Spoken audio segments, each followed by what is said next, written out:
Yes.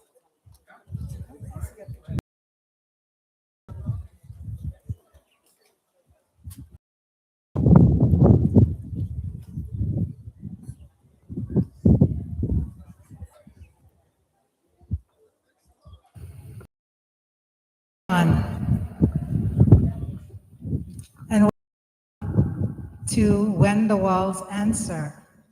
I am Monique Clendon Watson of the Virgin Islands Architecture Center for Built Heritage and Crafts, and I will be your MC for this evening's program. I serve as VIAC's grant writer and manager, public relations specialist, and humanities advisor on special projects. I want to remind you that we are live streaming on YouTube and Facebook, so please silence your phones and avoid walking directly in front of the cameras so we don't see the back of your heads on social media.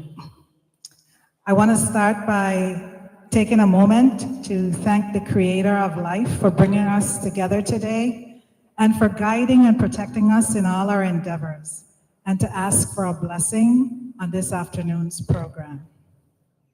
Thank you for coming out this afternoon as we honor the life and legacy of the late Gerville Rene Larsen, and as we celebrate the lifetime achievement of Crucian master artist Elroy Simmons.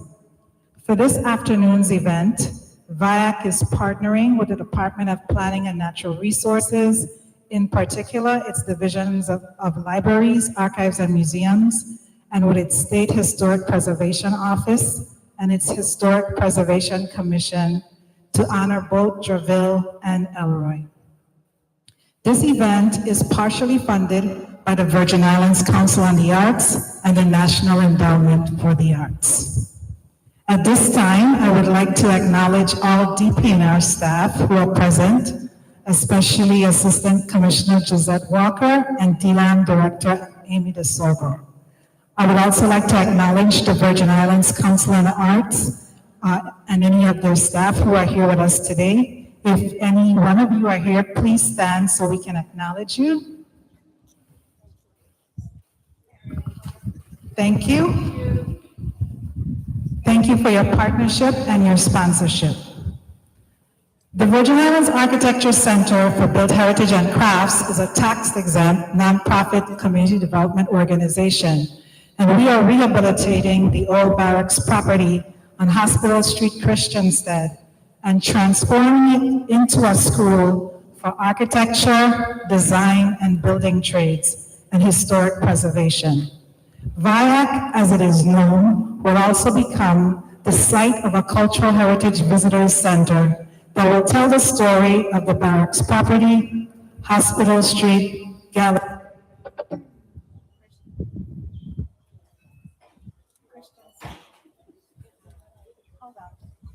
Technical difficulties.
We're back. Okay, the Virgin Islands Architecture Center for Built Heritage and Crafts is a tax-exempt, nonprofit community development organization that is rehabilitating the Old Barracks Property on Hospital Street, Christiansted, and transforming it into a school for architecture, design, the building trades, and historic preservation. VIAC, as it is known, will become the site of a cultural heritage visitor center that will tell the story of the Barracks Property, Hospital Street, Gallows Bay, Christiansted and its neighborhoods, Frederiksted and its neighborhoods, the island of St. Croix, and the Virgin Islands. Our storytelling will center around the territory's built heritage and the people past, present, and future who are important to that heritage.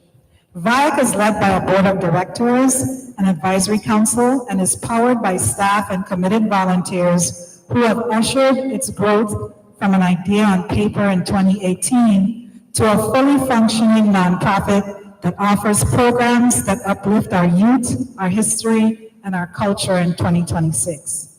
At this time, I would like to introduce our board chair, Mary O'Reilly Dima, who will give welcome remarks. Mary? Thank you, Monique. Good evening, ladies and gentlemen, and it is a pleasure to welcome you this evening of the collaboration with DPNR in presenting When the Walls Answer. In 2016, the Caribbean Museum Center for the Arts presented the exhibition If Walls Could Talk by Elroy Simmons. In the same year, the Department of Public Works signed a Memorandum of Understanding, an MOU, with the Danish nonprofit Owners of Historic Houses to create the In Search of Identity project, which encompassed two projects, one on St. Croix and one on St. Thomas. The one on St. Croix project later became the Virgin Islands Architecture Center for Built Heritage and Crafts, which we call VIAC. Now, 10 years later, those parallel efforts come together in the collaborative exhibition, When the Walls Answer. This exhibition pays tribute to the artistic works of two legendary figures and cultural icons of the Virgin Islands community, Gerville Rene Larsen and Elroy Simmons, whose interconnected works reflects the spirit of the partnership and remind us of the legacy of the ancestors who built the Virgin Islands. Through this collaboration, we invited students and local artists to share their interpretations of the Virgin Islands built heritage in response to When the Walls Answer. We have an impressive showcase of renowned Virgin Islanders who answered the call for this exhibit, and I believe the collective work demonstrates the significance of the ongoing discourse in advancing the preservation of the Virgin Islands history, arts, culture, and architecture. What defines the Virgin Islands built heritage? How does it differ from the built environment? What does Elroy Simmons' painting, Red Shadow, reveal? How does Gerville Larsen's lifelong passion for art and architecture contribute to preserving our historic towns and buildings in the Virgin Islands? The built environment encompasses the buildings, roads, and public spaces, and the structures that provide living and working space for communities to inhabit. Built heritage encompasses many of the same buildings, community spaces, churches, schools, and ruins that preserve Virgin Islands' identity, shaping the cultural landscape of its people through architecture styles, thereby connecting them to the past. Sorry, hang on a minute. Danger's taking over. The questions arise. Who built them? Who lived there? What were their occupations? Do we know their names? Who came after? Tonight's video presentation features an interview with Elroy Simmons by Sonia Dean, owner of Cane Roots Gallery. Good evening, Sonia. Nice to have you here. And in the interview, Elroy discusses the significance of the color red and the selection of the fort for the series if walls could talk. He states that it is a representation of the slave trade and the blood of the enslaved that was shed during the construction of the structure. Through Gerville, I learned that enslaved individuals were not randomly captured by mere happenstance, but were intentionally sought out and extracted from their homeland for their mastery of masonry, carpentry, and ironwork. When asked who built the Virgin Islands, this is the insightful lesson we teach today. Through my years with VIAC, I have learned what built heritage means from people like Gerville Larsen and historians such as George Tyson. Tyson's article, Getting It Straight, was published in the book St. Croix at 275, celebrating the 275th anniversary of the founding of Christiansted, St. Croix. In the article, he lists the names and actual occupations of several enslaved people in Christiansted.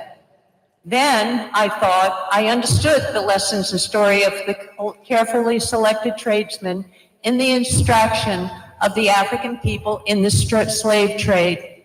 However, there was more to discover. I recently learned more about an unexpected extraction for a specific skill. Divers. Why divers? Divers were sought after to harvest the coral blocks from the reefs. In an article by Ayana Flewellen, the biophysical afterlife of slavery signaled through coral architectural stones at heritage sites on St. Croix, she wrote, on St. Croix, colonial-era structures made of coral stones were quarried from bedrock and shallow coral reefs, likely by enslaved African people who were knowledgeable about coral species, canoe construction, and masonry. She also wrote that in 1758, Remert Hagensen, a Danish overseer on the island of St. Croix, recounted how coral, which would later be used as an architectural material, was harvested from shallow coral reefs through the use of the enslaved labor. He wrote that 2 slaves row a boat from shore to reef, or as it was called, canoe, where 5 to 6 other slaves are standing, breaking off stones with thick wooden sticks. When the boat arrives, they fill it with stones while the boat is returning to shore for those stones. The slaves loosen the other stones until the boat returns. I learned from a different source that they labored on the reef from sunup to sundown. So before the walls go up, before the roof is constructed, before the gates are fashioned, all by the enslaved craftsmen, the coral is harvested from the reefs by the enslaved divers. Today, as you walk through the landscape of the built heritage, and when you look at the beauty of the Virgin Islands architecture, place your hands on a wall, and perhaps these walls right here where we are standing today. Close your eyes for a minute and acknowledge and pay respect to the scarred, laboring hands and the tortured feet of the skilled enslaved Africans who built the Virgin Islands. Now you understand our mission and why VIAC is building a trades education center with pathways to architectural learning while simultaneously preserving the architectural history of our storied towns. VIAC will also teach our young people the importance of learning, preserving, and passing on these incredible skills in masonry, stone cutting, carpentry, joinery, and ironwork, all brought to St. Croix by their ancestors. By learning these skills and telling these stories, we honor the ancestors. Today, we no longer call our efforts in search of identity, but rather in celebration of identity. Thank you, ladies and gentlemen, for being here today. Your presence is important in the shared community efforts to build the Virgin Islands Architecture Center for Built Heritage and Crafts. And please remember, take our survey, and while you are here today, enjoy the show. Thank you, ladies and gentlemen.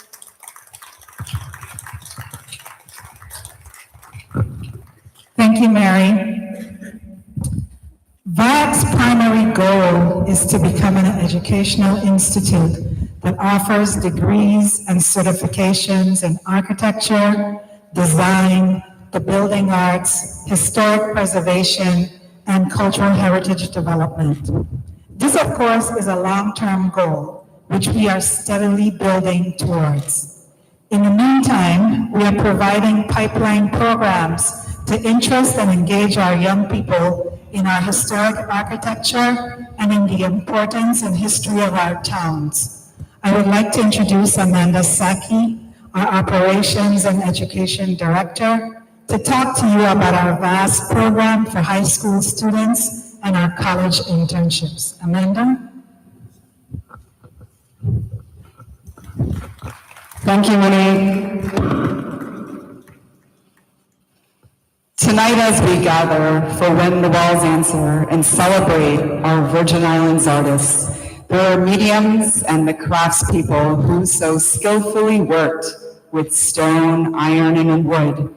We are reminded that built heritage is more than materials. It's memory, it is identity, it is a story, and perhaps most importantly, it is a bridge between generations. One of the most powerful ways that knowledge is passed down. At the Virgin Islands Architecture Center for Built Heritage and Crafts, we believe that cultural preservation is not simply about protecting old buildings or accepting incomplete narratives of our past. It is about creating opportunities for young people to see themselves as stewards, storytellers, designers, makers, and future leaders of the Virgin Islands. Our work ensures that knowledge, both ancestral and contemporary, is not invisible, but it is documented, cherished, and passed on. Through our VAST program, we provide opportunities for youths ages 15 through 18, as well as college-bound and returning college students, some of them who are volunteering today, to engage directly in the art and practice of cultural preservation. Students learn hands-on experiences in storytelling, architectural design, traditional crafts, and emerging technologies such as LiDAR and 3D documentation, digital mapping, and preservation-based record keeping. While these innovative technologies are powerful tools, we believe that hands-on fundamentals remain the foundation. Technology serves as a tool for equity. It supports neurodiverse learners, expands to education, increases transparency, and enables students to conceptualize how a building works, understands its ecological footprint, recognize its cultural value, and actively participate in its preservation. More importantly, it encourages them to ask deeper questions. How does this 270-year-old fort that we're sitting and standing in tell us about climate resilience in the Caribbean, structural integrity, African craftsmanship, and Danish and Norwegian architectural influences? What can a 200-year-old Afro-Caribbean vernacular cottage, some of which are on display to the right, tell us about climate resilience in the Caribbean? Being able to withstand one Category 5 hurricane after the other. Through architecture, students learn that every building has a story to tell, and every structure contains lessons that remain relevant today. These are not simply technical skills. They represent a liberal arts approach to understanding the why behind the how. They are pathways to employment, higher education, entrepreneurship, and community leadership. Our students are learning that preserving history is about shaping the future. They are discovering how architecture can teach resilience, how craftsmanship can build confidence and independence, and how technology can help us document and protect the stories that might otherwise be lost or are currently being erased. In a world where so many young people are searching for belonging and purpose, programs like VAST remind them that their culture matters, their creativity matters, and their voices matter. Tonight, your support helps us continue this work. It helps us invest in the next generation of placekeepers who will carry the story of the Virgin Islands forward with pride, innovation, and care. Thank you for believing in our youth, our heritage, and our collective future. Through natural passage of time, it is the investment that secures and builds a more sustainable future for ourselves and generations to come. So, when the walls answer, there will always be someone here to listen.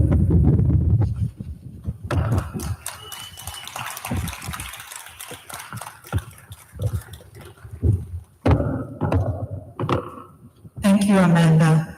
At this time, I would like to acknowledge any VIAC and VAST staff that are present here today. Xavier Acevedo, who's over there by the bar, is our construction project manager. We're proud to say that the rehabilitation has begun 2 months ago. And Kimora Harris, I'm not sure where she is right now, but yes, there she is back there by the books, is our administrative assistant, archive manager, and tech specialist. Thank you. Today's art show features the work of Gerville Elroy, 20 Virgin Islands artists, and our student artists. It has been carefully curated by Monica Marin, the Chief Curator of the Virgin Islands Department of Planning and Natural Resources, Division of Libraries, Archives, and Museums. Monica is also on the VIAC Advisory Council and is a crucial member of our Mellon team and our storytelling team. Please welcome her to speak with you about the brilliant artwork in this show. Monica? Good evening. Thank you all for joining us here tonight. Who is remembered in the built landscape and who is erased or unknown? Which revolutionary thinkers emerged from free Black communities? What innovative ideas and cultural production came from neighborhoods known for their Afro-Caribbean vernacular architecture? How has colonialism, tourism, development, and modernism influenced our local architecture, design, and aesthetics? What are some of the current threats, such as hurricanes, gentrification, and heirs issues, forcing local residents to sell ancestral family properties? These are just some of the questions posed by When the Walls Answer, an exhibition which showcases how art and built heritage can be used to challenge colonial hierarchies and reclaim Virgin Islands narratives. The artwork of the late Gerville Larsen and Elroy Simmons serves as vital archives, calling attention to important histories and humanizing the people and places of historic significance to the Virgin Islands. Our towns are repositories of knowledge and memory. The social, political, and economic histories of our island communities are carved into the built landscape. From the architectural ruins of the colonial era to the vernacular wooden structures of the Freegut and Savan neighborhoods, which proudly reflect resistance and reinvention post-emancipation, the built environment preserves the cultural identity of the Virgin Islands. Gerville Rene Larsen's discourse-shifting artwork and cultural preservation advocacy paved the way for us to properly credit Afro-Caribbean craftspeople who built our historic towns. His work illuminated the diverse African and Creolized Caribbean legacies inherent within Virgin Islands architecture. Gingerbread fretwork, jalousie shutters, wrought iron lattice screens, coral stone blocks, steep pitched hip roofs, row houses, verandas, and courtyards are not merely aesthetic remnants, they're living expressions of a rich African diasporic identity with distinct African origins. These architectural elements serve as tangible reminders of a deep cultural inheritance, one that can be traced to West African iconography, Yoruba symbolism, and African craftsmanship, engineering, and building techniques. Embedded within their design is expertise in material use, spatial organization, and climate responsiveness, reflecting ancestral African knowledge, systems that continue to inform building practices of the VI.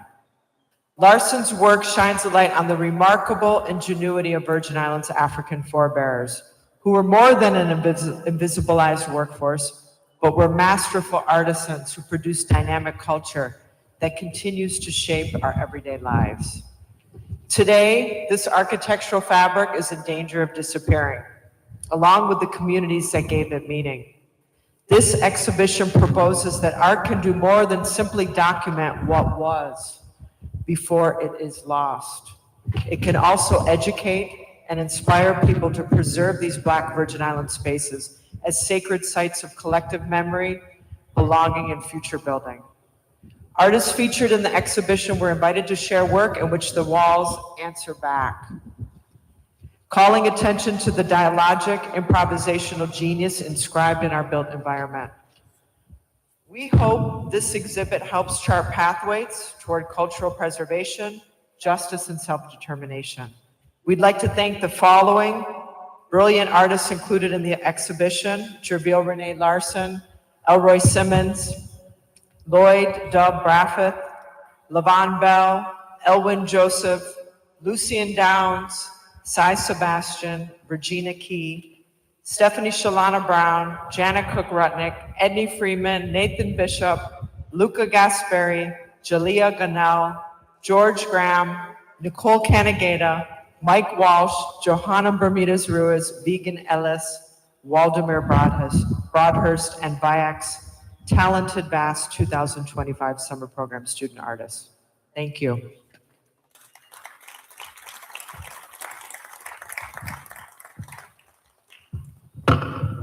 Thank you, Monica. The plans for the rehabilitation of the Old Barracks property calls for the creation of a Cultural Heritage Visitor Center where everyone, students, teachers, artists, historians, creatives, residents, those of us in the Virgin Islands diaspora, visitors, tourists, can all go to learn about the built heritage of the Virgin Islands and the wider story of our 4 historic towns and the people that imagined them, lived in them, and want them to be restored and preserved in their unique beauty. Plans call for exhibition space, a library research archives, and auditorium space for gatherings and presentations. Through funding from the Mellon Foundation's Humanities in Place program, we have engaged the community through activities such as this in learning about built heritage and asking them what they want to see in a Cultural Heritage Visitors Center. If you want to take the survey, if you're on Facebook, there's a link on the Facebook page, as well as www.viacstx.com. We will also be sharing a QR code on Facebook if people want to take the survey. The survey was developed for us by Island Analytics. Thank you, Richard Dorsey, for your assistance with data collection and interpretation and in live streaming our event today. With funding from the Community Foundation of the Virgin Islands, we are researching what we call the 4 eras of the Old Barracks, 250-year plus history. The story of the Danish colonial period, the early American period, the Christiansted High School, and the late 20th century will be told in an upcoming documentary, historical presentations, and curriculum being developed for high school classrooms. Our storytelling team includes myself, Anuri Oliver, Shalana Brown, Monica Marin, Kimora Harris, and videographers Kevin Molinar and George Cannon. These presentations are indicative of the type of programming that will be available at the Cultural Heritage Visitors Center. Now we will have our tribute to Elroy Simmons, a presentation from VIAC and his response. Monica? Thank you. Elroy Simmons is widely celebrated as one of the Virgin Islands' greatest painters of all time and should be remembered in Virgin Islands art history alongside Camille Pizarro for his lasting artistic contributions and influence. Simmons embodies the multidisciplinary talent of a worldly Renaissance man. Through a variety of media, from painting to sculpture and across genres, ranging from post-impressionism to cubism, expressionism, and realism, his art explores the very genesis of the Virgin Islands. Elroy's first and arguably most beloved muse has been Virgin Islands history and the cultural resilience of the people. Similar to Gerville, he has drawn tremendous inspiration from ancestral knowledge and is an advocate for preserving this knowledge and passing it on to future generations. Through their artwork, both Larsen and Simmons have fundamentally changed the way we understand Virgin Islands history. Their art transmits ideas and knowledge as vital educational tools, often more impactful than a written text.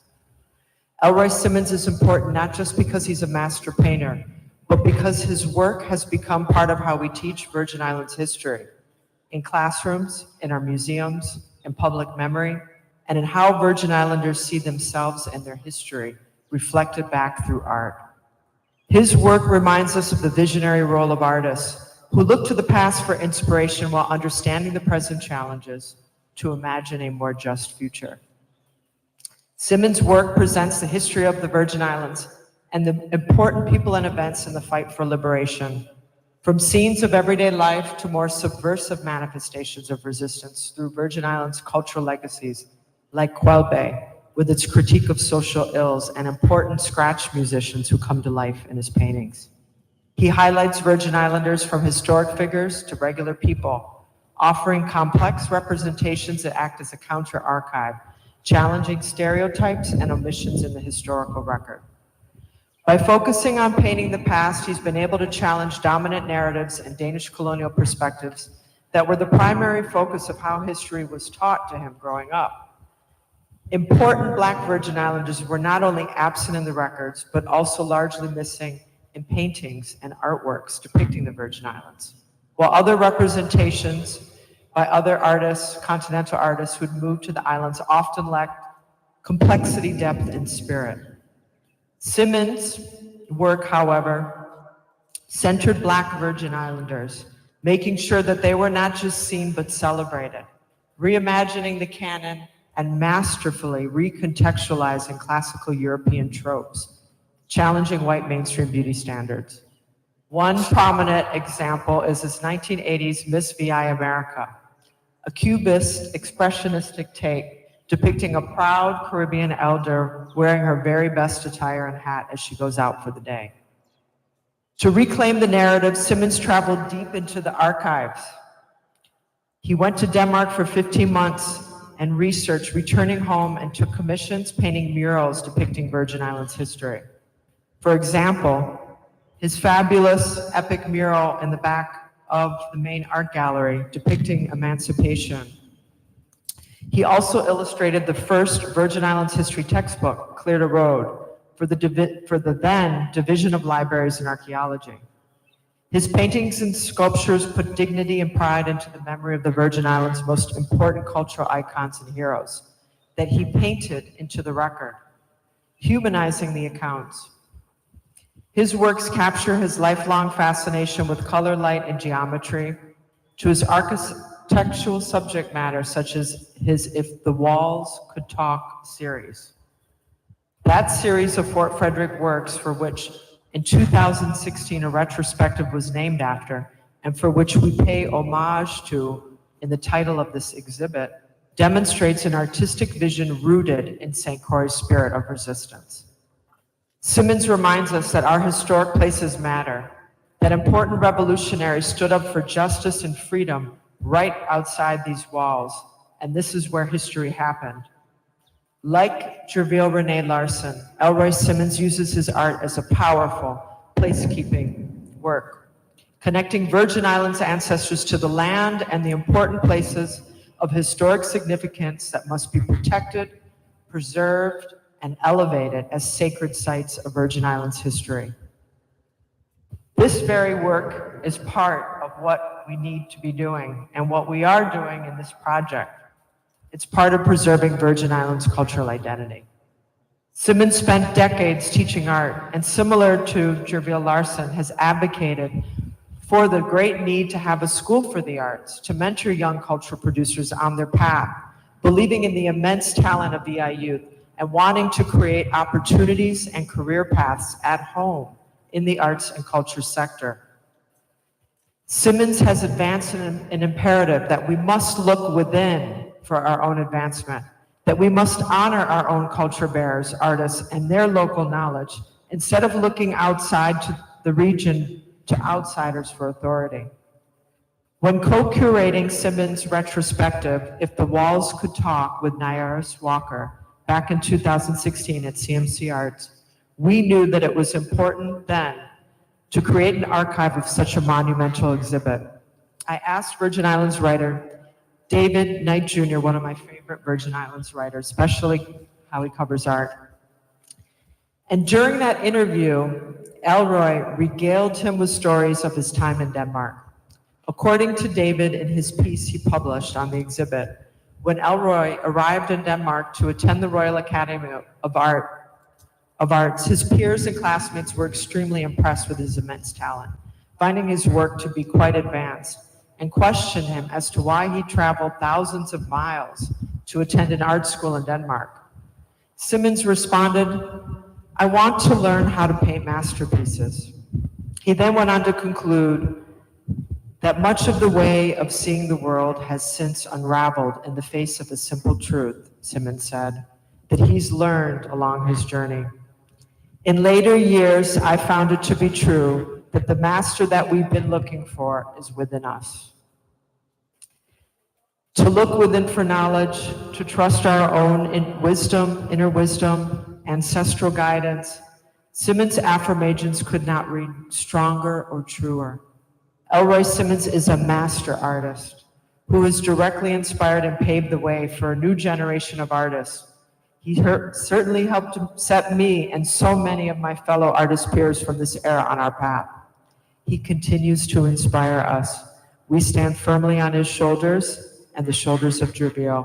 Elroy, we are so thankful for all the blessings of your teachings. Thank you.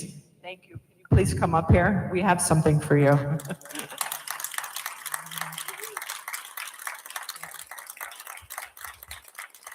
Thank you.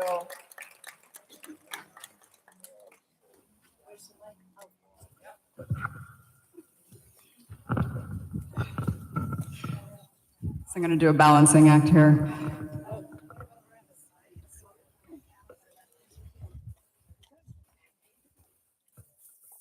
Yes, you can actually, this is now officially yours. So the story behind this lap desk was crafted by one of the Virgin Islands' finest woodworkers, Vegan Ellis. He has 2 tables, or at least one featured in the show tonight, and he thought this would be fitting for you. And so we worked behind, the scenes and deciding what would be best for Elroy, and then what would be the words that would come to you as you're, painting and thinking about the letters that you'll write or the inspiration that comes in your next stage. And so there's a plaque inside.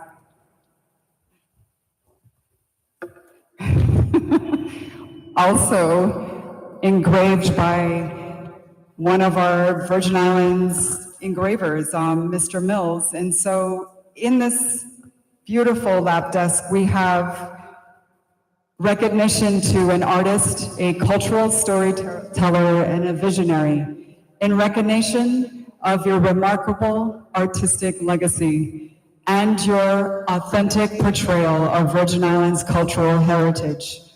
Your work continues to inspire, preserve, and celebrate the spirit of our people. Presented with gratitude by the Virgin Islands Architecture Center for Built Heritage and Crafts and the Department of Planning and Natural Resources, Division of Libraries, Archives, and Museums, State Historic Preservation Office. Thank you. Thank you for carrying our legacies.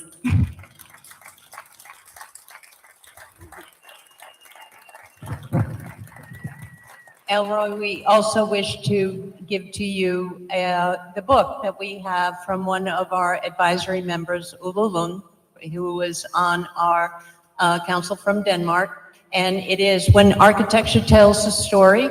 And she wrote this about the Virgin Islands. And so we would also like you to please enjoy this. It's a wealth of information, and we really appreciate all that you give to the Virgin Islands. Thank you, Elroy.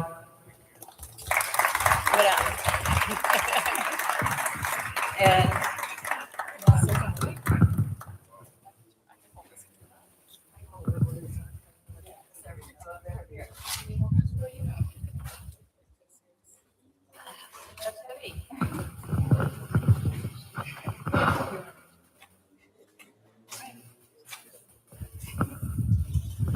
good afternoon. You know, these ladies are doing something to me that it's hard. It's hard. It's wow.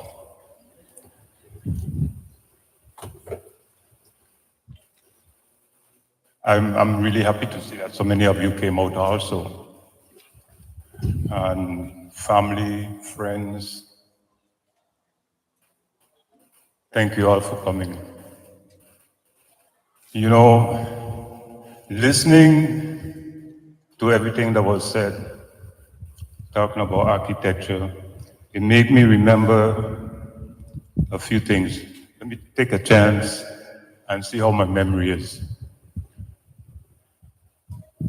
I have been a member of the Friends of Denmark. At the time that I went to Denmark, I went out with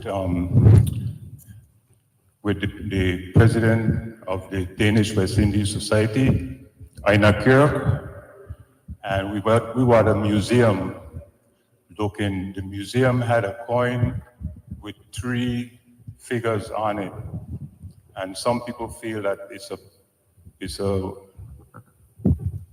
a memory thing about the 3 islands of St. Croix that were owned by the Danes at the time.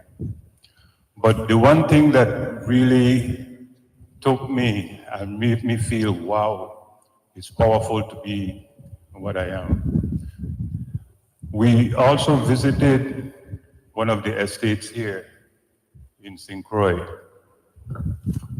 And while talking, he said, we wanted to take this sugar mill to Denmark. So I look at him, Einar Kirk, that's his name. I said, you want to take this sugar mill to Denmark? So what are you going to do with all those stones? He said, Elroy, we will take those stones one by one, take them to Denmark, and put them together just the way you see it right now. The ladies talk about youngsters that are into architecture. I'm waiting. I really want to be around to see that happen once they get this school up there in Gallows Bay. I want to be around to see that you could take stones, put them together like we have here on the sugar mills. I think that is powerful. That would be a very good school to go to. These ladies were very good. I had some little stories to tell, but I need to catch my wind. I'd like to introduce, that's my family right there, Emmeline Simmons, my sister. We have Stormy. I have my last daughter, Kanuma. When I was in Denmark, she wasn't alive at the time. She wasn't born, let me put it that way. So she's getting a lot of experience and listening to a lot of stories that we experienced in the past before she came. We also have Sean. We have, oh man, Okay.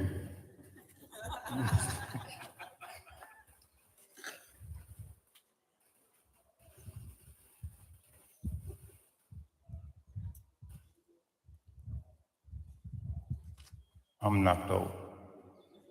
I'm knocked out.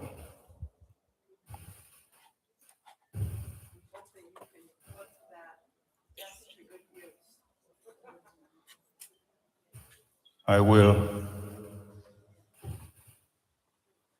Oh, wow. I was afraid of a situation like this. You know,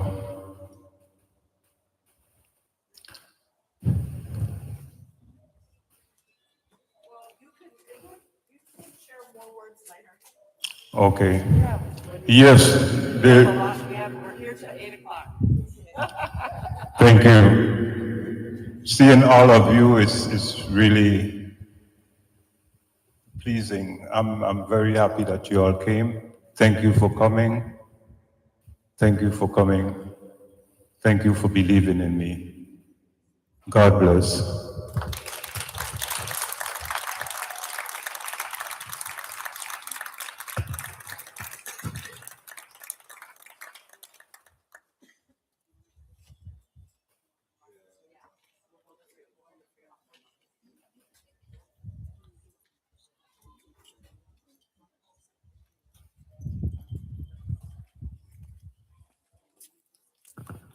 Thank you, Elroy.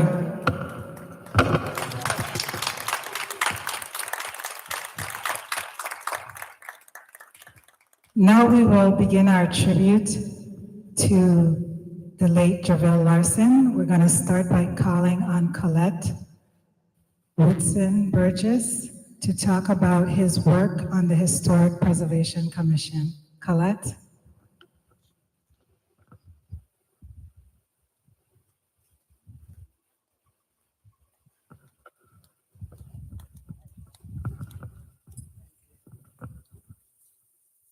Good afternoon. There's not much more that I can say other than what's in the letter in the booklet that came from our SHPO office and from the Historic Preservation Commission. We miss Gerville. He was a man of vision. The walls will talk. If you look at the projects that he was involved in before he passed, they will be completed and they will be a part of Gerville. The JFL Hospital, the Charles Harwood Hospital, soon to be the Donna Christiansen Health Center, a private residence in Beeston Hill, and his project held dearest to his heart, his cottages on Market Street. So when you pass these buildings, stop for a minute and let the walls talk to you. Thank you.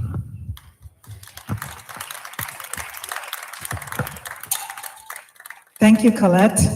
And now we would like to call the Larsen family forward.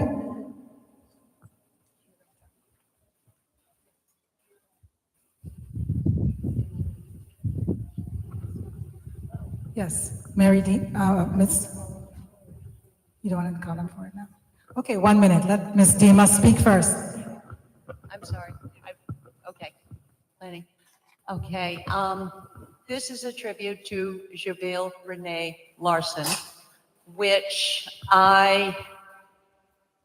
if I thought about all of the accolades, the awards, the work that he has done, the incredible houses he has built, and the love he has for the Virgin Islands and for Christiansted in particular, I think I would be writing still, and I think we would be here until the morning so I could get through everything.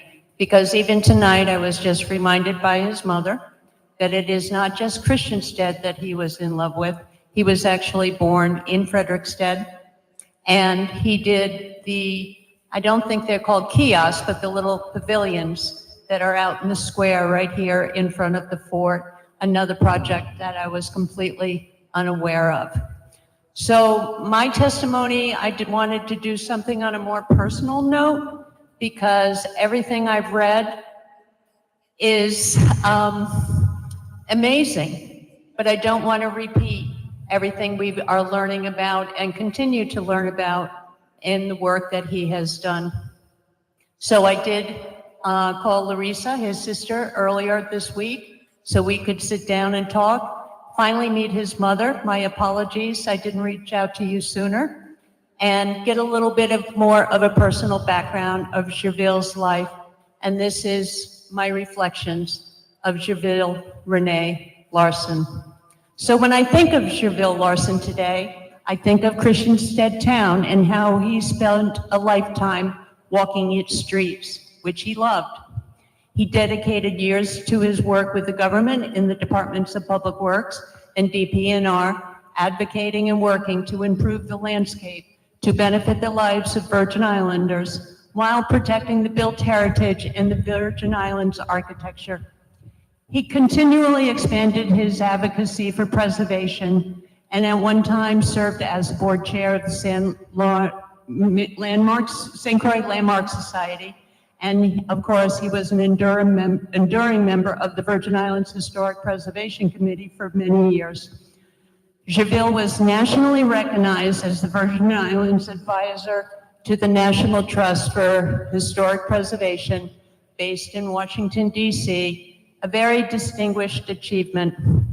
This is just a short look at Gerville's life and accomplishments.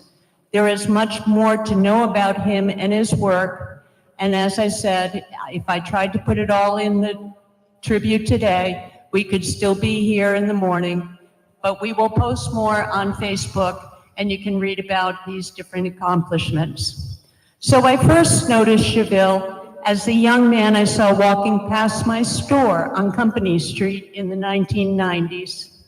I would see this young man many times a week, sometimes many times a day, often looking out my windows. I would wonder who he was, or perhaps what did he do? Where did he come from? I often would reflect on the people walking by who were there and what they did. It was a curious pastime of mine. Sitting in a shop all day gave you plenty of a time to daydream. I would also think about or imagine who the people were who walked the streets in Christiansted in a different era or time. And I could imagine what life was like in the town. I heard references to the golden years of the town, mostly about the 1950s. When children ran through the streets and parents knew of their activities and escapades before they reached home, because everyone knew you were the son or the daughter of a neighbor, an aunt, an uncle, or a cousin. In Christiansted, this feeling of community carried through the 60s, 70s, and even the 80s, before Hugo took its toll. Gerville walked the streets of Christiansted through those times as he grew up going to school at St. Mary's and then going to his grandparents, who lived right next door to St. Mary's School on the corner of Market Street. His walks through Christiansted most likely took him to the barracks site when his father served as the Commissioner of Labor, the same building that was once the Christiansted High School and which his uncle attended, and which, as we know today, would become part of Gerville's future.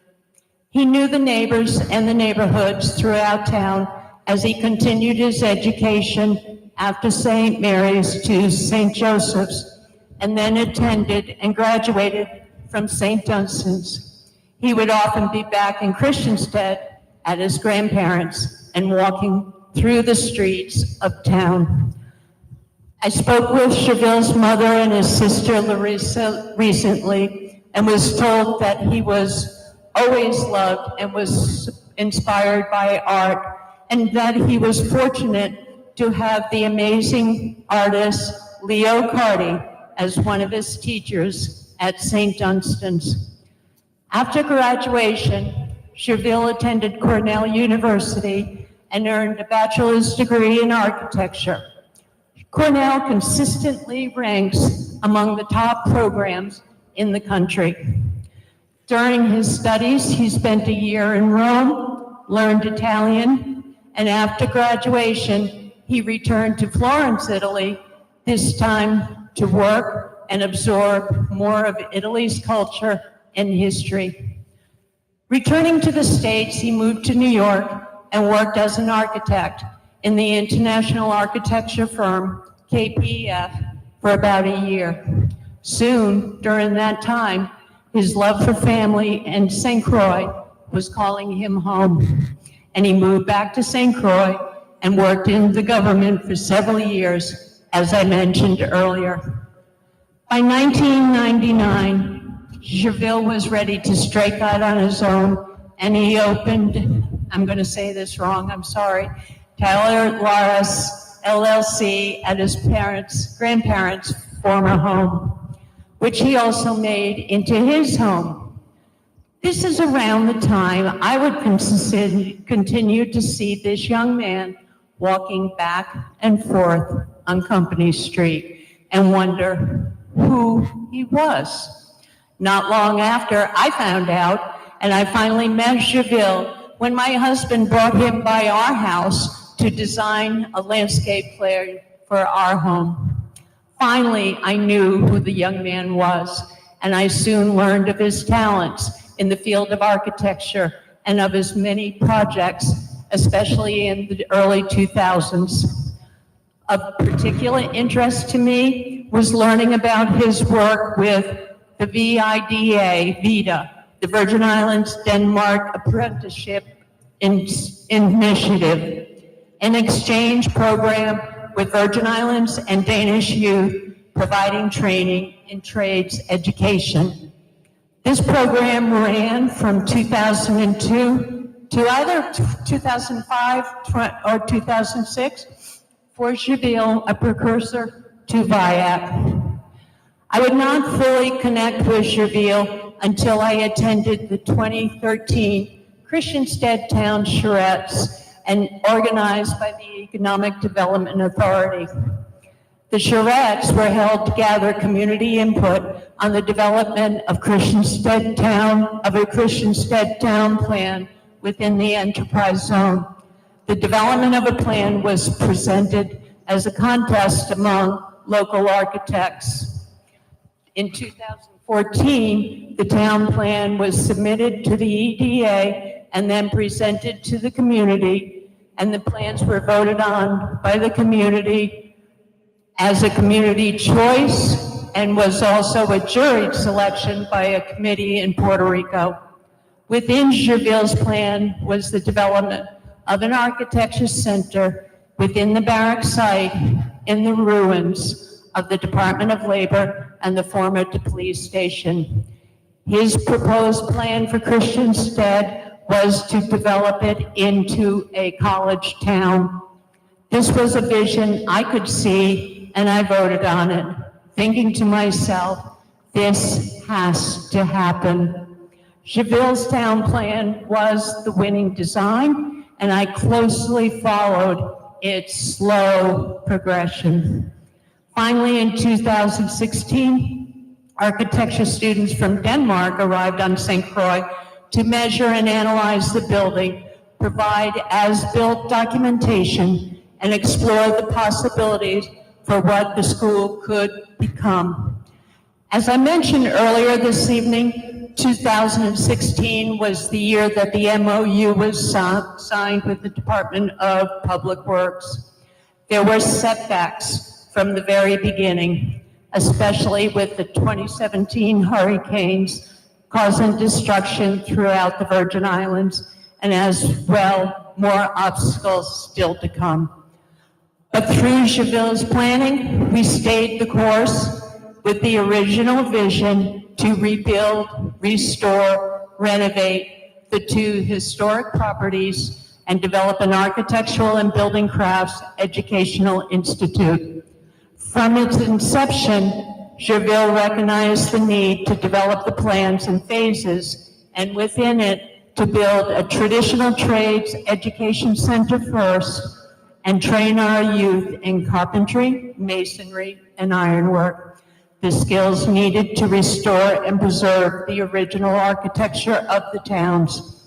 With phase one underway, and by the end of this year, we will begin the rehabilitation of the former labor building and the grand staircase, both of which were in the planning and design phase with Gerville. As work commences on the site, we will bring apprentices on board for training in carpentry and masonry, as Gerville had originally envisioned. Hopefully, we will soon have funding to start work on the clearing and stabilizing of the ruins of the former police station of what will become a cultural and visitor center. The building plans for the center has been a focus of Gerville's latest work. It is important to note that that VIAC is called the Virgin Islands Architecture Center for Built Heritage and Crafts, and that we wish to establish programs and hear the voices of all the youth on St. Croix, St. Thomas, and St. John. It is notable that in drafting and designing the Christiansted Town Plan, he did not think of only Christiansted. He thought of the Virgin Islands as a whole, again showing his belief in preserving all the historic towns: Christiansted, Frederiksted, Savon, and Cruz Bay. Now, when I think back on the Christiansted High School era, I can almost hear the laughter and the voices of the children echoing throughout town, hearing their footsteps running up and down the streets, as Gerville did. And I can see this happening again. Gerville's middle name is Rene, a French name meaning reborn. How fitting it is that the former Christiansted High School will once again, as VIAC, be reborn as an education center with Gerville Rene Larsen, conceived for the betterment of the territorial youth.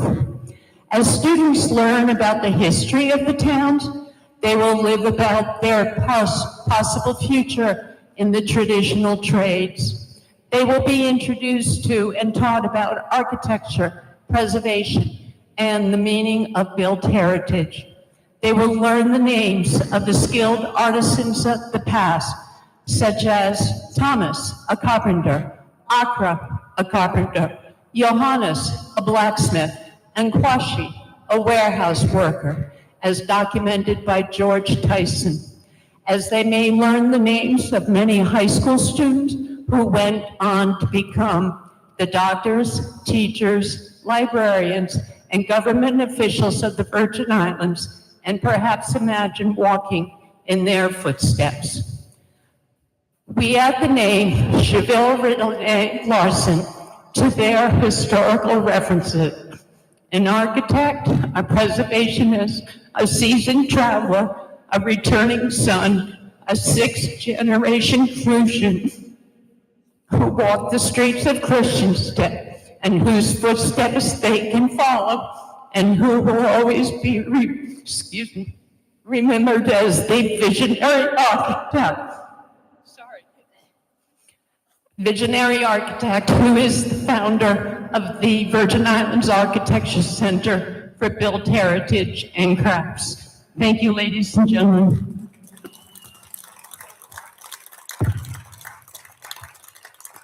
Thank you, Mary.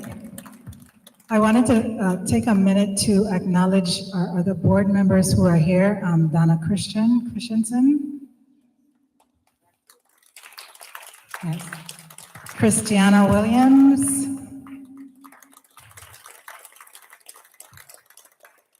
Jerry Ferranti. And I think there are some advisory members here. I see Frandel Gerard. If I don't see you and I didn't see you, I'm sorry. Just raise your hand and I'll call your name. But those are some of the people who have made VIAC possible, who work hard every day to make this miracle happen. Now I want to call on the Larsen family to come forward as Amanda and Mary makes a presentation.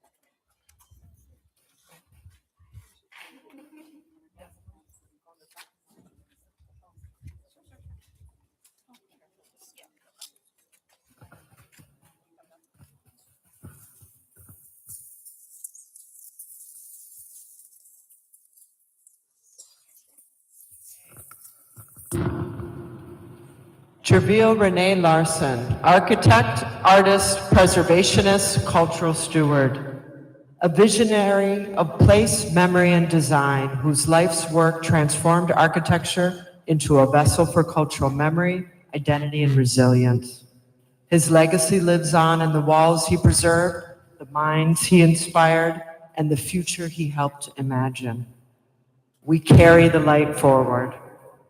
With gratitude and remembrance, presented by the Virgin Islands Architecture Center for Built Heritage and Crafts and the Department of Planning and Natural Resources, Division of Libraries, Archives, and Museums, and the State Historic Preservation Office. Thank you so much. Thank you.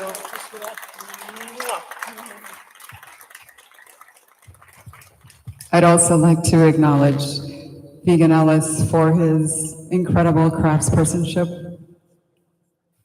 We have a kerosene lamp to carry the light forward.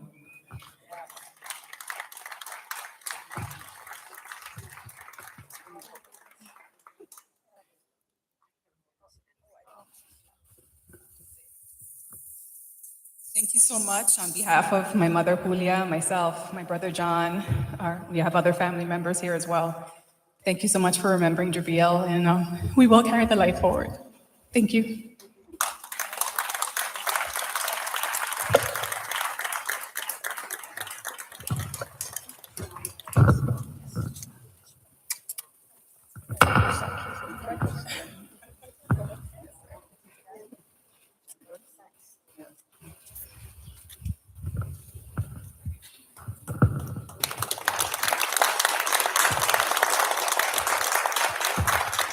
Now I'd like to call on Mary Dima to talk about our match campaign. So part of making this school possible is community support, and Mary's going to tell you how you can do that.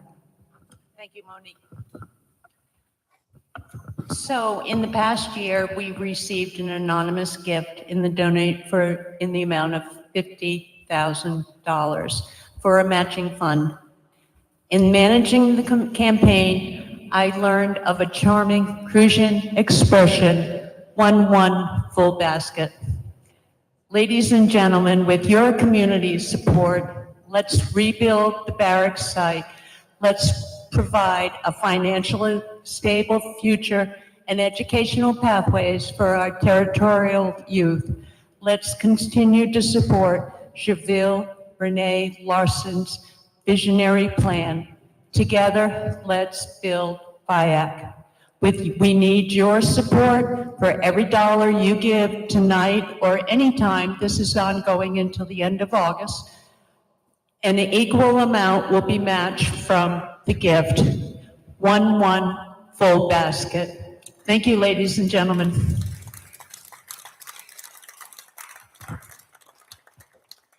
So guys, we're finally at the end of this long program, but it was a good program. I want to thank our network of collaborators, friends, and event sponsors. I would like to thank Attorney Jack Dima for providing a home for VIAC as our project expands and builds at our Watergut location while we await the rehabilitation of the Old Barracks. Thank you, Attorney Dima. I would like to thank program collaborators, Chant, Randall Gerard, Virgin Islands Caribbean Cultural Center, Dr. Chenzira Kahina, the Division of Cultural Education at the Department of Education, Shalana Brown, St. Croix Foundation for Community Development, Deanna James, UVIRT Park, their whole staff, Feather Leaf Inn for supporting our educational programs. And special thanks to our event sponsors for tonight, Salty Locks, Letterback Brewery, Virgin Islands Waste Management Authority, and Teddy's Party Rentals. Special thank you to Brad Streberg and Phil Codrington of Schippo, and Ralph Moda, Waldemar Bradhurst, and Benny Labadie for assisting with today's setup. I would also like to thank our super volunteer, Carrie Palat, who always comes through for us. Thank you, everyone, for joining us here today. Please go and enjoy the wonderful art exhibit. Thank you again, and good night.